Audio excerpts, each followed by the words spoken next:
बात जब भोजपुरी सिनेमा और गानों की आती है तो हमारे दिमाग में बड़ी तेजी से एक अश्लील गानों की लिस्ट बनकर तैयार हो जाती है। लेकिन क्या आपने कभी कोशिश की है भोजपुरी सिनेमा के इतिहास को जानने की? नहीं ना? तो हेलो दोस्तों, नमस्ते, स्वागत है आपका हमारे चैनल गॉसिप विथ ईशा में। और आप देख रहे हैं एक अलग बिहार। तो चलिए आइए कुछ गॉसिप करते हैं हमारे बिहार के बारे में। जी हाँ, आज के समय में भोजपुरी सिनेमा का नाम लेते ही सब मजाक बनाना शुरू कर देते हैं। लेकिन रुकिए, आपको पता है जिस भोजपुरी इंडस्ट्री का आज लोग यूं ही मजाक बना रहे हैं, उसकी पहली फिल्म बनने के पीछे एक बेहद दिलचस्प कहानी छुपी हुई है। जी हाँ, एक बहुत ही इंटरेस्टिंग सी स्टोरी, एक ऐसा सपना जिसे पूरा करने के लिए सालों तक संघर्ष करना पड़ा। और जब फिल्म रिलीज हुई तो इसने इतिहास रच दिया। हाँ, आखिर क्या थी वह फिल्म और किसने लिखी थी भोजपुरी फिल्म, किसने रखी थी भोजपुरी सिनेमा की नींव? चलिए जानते हैं भोजपुरी सिनेमा की अनसुनी कहानी। तो क्या आपको पता है सन 1961 में पटना के शहीद स्मारक पर एक फिल्म का मुहूर्त हुआ। उस समय शायद ही किसी ने सोचा होगा कि यह फिल्म आगे चलकर भोजपुरी सिनेमा की पहचान बन जाएगी। इस फिल्म का नाम था गंगा मैया तोहरे पेरी चढ़ावे, जैसे कि ये। इसकी शूटिंग 1961 में शुरू हुई और 22 फरवरी 1963 को वीना सिनेमा में रिलीज हुई। इसे पहली भोजपुरी फिल्म माना जाता है। लेकिन एक मिनट, 1961 में शूटिंग हुई तो रिलीज 1963 में क्यों? थोड़ा अजीब है ना।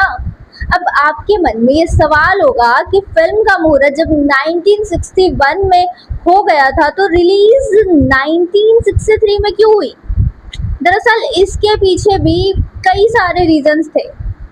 उस दौर में भोजपुरी फिल्म बनना किसी जोखिम से कम नहीं था। पैसे की कमी, तकनीकी चुनौती और भोजपुरी सिनेमा का भविष्य को लेकर अनिश्चितता के कारण फिल्म का काम कई बार धीमा पड़ गया, मतलब कि रुक सा गया। लगभग 2 साल की मेहनत के बाद आखिरकार 22 फरवरी 1963 को गंगा मैया तोरे पेरी चढ़ावे रिलीज हुई और इसने इतिहास रच दिया। इस फिल्म के बनने की कहानी भी किसी फिल्मी कहानी से कम नहीं है।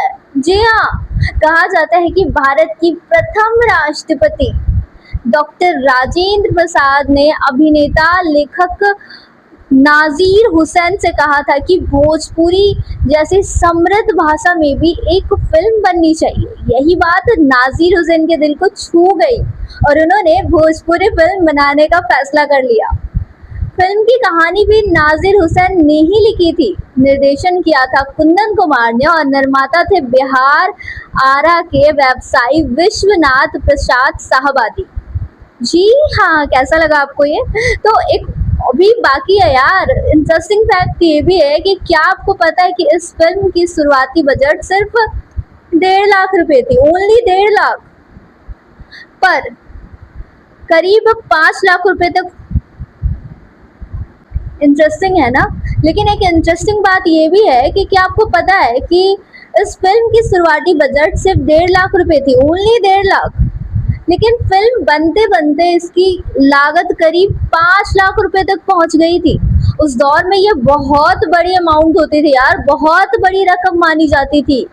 हाँ, एंड इस फिल्म की म्यूजिक की अगर हम बात करें तो बॉलीवुड के सबसे बड़े नाम जुड़े हैं इसके साथ में। संगीत दिया था चित्रगुप्त ने, गीत लिखे थे शैलेंद्र ने और गाने गाए थे, गेस करो, हमारी लता मंगेशकर ने और मोहम्मद रफी जी ने।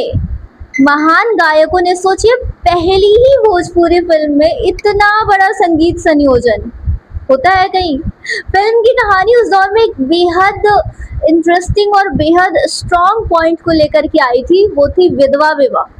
ये विधवा विवाह पर आधारित थी, यानी भोजपुरी सिनेमा की शुरुआती फिल्म ही सोशल इशू पे थी। शुरुआती सिर्फ मनोरंजन पे नहीं बल्कि एक सामाजिक संदेश के साथ शुरू हुई थी। सोचो यार, रिलीज से पहले इस फिल्म की विशेष स्क्रीनिंग, सबसे इम्पोर्टेंट स्क्रीनिंग पटना के सदाकत आश्रम में डॉक्टर राजेंद्र प्रसाद को दिखाई गई थी। फिल्म रिलीज हुई और दर्शकों ने इसे हाथों हाथ लिया।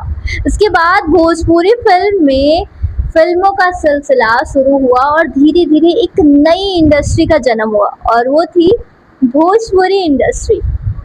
आज भोजपुरी इंडस्ट्री भले ही आधुनिक तकनीक, बड़े बजट वाली फिल्मों के लिए जानी जाती हो, लेकिन इसकी नींव एक ब्लैक एंड वाइट फिल्म ने रखी थी जिसका नाम था यू नो व्हाट, गंगा मैया तोरे पीरी चढ़े। और शायद यही वजह है कि इस फिल्म को भोजपुरी फिल्म की माँ कहा जाता है। जी हाँ, क्योंकि यहीं से शुरू हुआ था भोजपुरी फिल्मों का सुहाना सफर। अगर आपको ये जानकारी रोचक लगी हो तो वीडियो को लाइक करें, चैनल को सब्सक्राइब करें और हमारे साथ जुड़े रहें ताकि मैं और भी ढेर सारे इंटरेस्टिंग फैक्ट्स आप सबके सामने लाऊं। इसी तरह अलग अलग सी कहानियां लाऊं और आप सबको इंटरटेन करूं, क्योंकि भाई हमारा फर्ज है आपको इंटरटेन करना। तो हम तो गॉसिप करेंगे, एंटरटेन करेंगे आपको। Thank you so much.